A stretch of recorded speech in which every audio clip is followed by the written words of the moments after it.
Olá pessoal, tudo jóia? Esse aqui é mais um Mapeando o Direito. Estamos estudando Direito Constitucional, controle de constitucionalidade. E na aula de agora vamos estudar os tipos de inconstitucionalidade. Vamos lá, gente? Bem tranquilo, é bem fácil. Vamos lá. Primeiro, inconstitucionalidade formal versus a inconstitucionalidade material. O que é isso?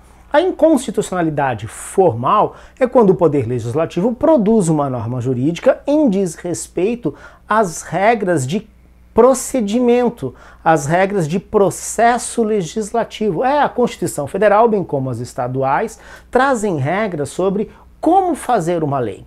Por exemplo, quem tem a iniciativa, como é que eu devo votar, né? Votação na casa iniciadora, votação na casa revisora, o que fazer quando a casa revisora altera o texto que foi aprovado na casa iniciadora, entre outras regras, regras de sanção, regras de veto, o como fazer leis, o devido processo legislativo. Criou uma norma jurídica em desrespeito ao processo legislativo, eu tenho inconstitucionalidade formal. Beleza? Então, por exemplo, se na hora de votar uma lei complementar eu utilizar a votação simples, que é a votação para lei ordinária, terei uma inconstitucionalidade formal. Se, por exemplo, eu for aprovar uma lei cuja iniciativa era privativa do presidente da República, no entanto, quem teve a iniciativa naquele caso foi um deputado federal, tem um problema de iniciativa, ou seja, um problema no processo legislativo. A inconstitucionalidade será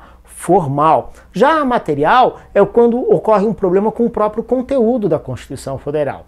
Por exemplo, faço uma lei ordinária, respeitei todo o processo legislativo, tramitou direitinho, houve a deliberação, a aprovação, sanção presidencial, toda a forma, o como fazer foi correto. No entanto, o conteúdo da lei se choca com a Constituição Federal. Sei lá, aprovaram uma lei que limita a manifestação do pensamento, um direito fundamental que está no artigo 5º da Constituição Federal. Daí, quando eu tenho um choque entre conteúdo da norma jurídica com a Constituição Federal, eu tenho uma inconstitucionalidade material. Beleza, gente? Legal, então. O que mais que a gente tem aqui? Temos a inconstitucionalidade total versus a parcial. Fácil pra caramba, né? Uma inconstitucionalidade total. Toda a norma jurídica é inconstitucional.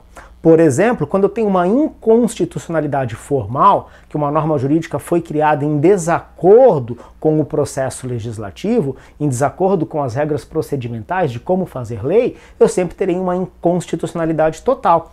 Toda a norma jurídica não presta. Agora, a inconstitucionalidade parcial.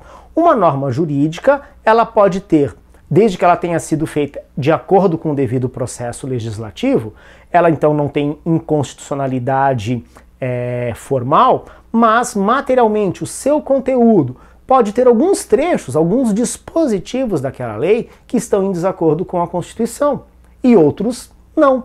Dessa forma eu tenho uma inconstitucionalidade parcial, quando pedaços, dispositivos, incisos, artigos, não é? Alíneas estão em desacordo com o conteúdo da Constituição Federal, tá ok? O que mais que nós temos aqui? O controle por ação, desculpa, o controle não, né? A inconstitucionalidade por ação e a inconstitucionalidade por omissão. A inconstitucionalidade por ação é quando o Congresso Nacional, a Assembleia Legislativa, ou seja, o Poder Legislativo, faz a lei inconstitucional. Por omissão. Por omissão é quando eu preciso de uma norma jurídica, então a Constituição Federal, por exemplo, traz um direito fundamental e diz que esse direito fundamental só pode ser exercido quando houver uma lei. É o caso da greve dos servidores públicos. Está lá no artigo 37 da Constituição Federal, mas só pode ser exercido nos termos da lei. Só que o Congresso Nacional não faz a lei, explicando como exercer aquele direito constitucional. É um caso de inconstitucionalidade por omissão.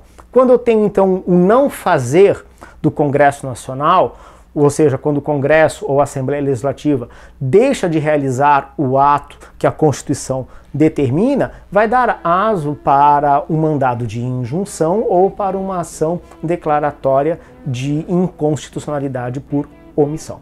Beleza, gente? Esses aqui, então, são os tipos de inconstitucionalidade. Valeu, pessoal. Um grande abraço, até o nosso próximo encontro. Tchau, tchau.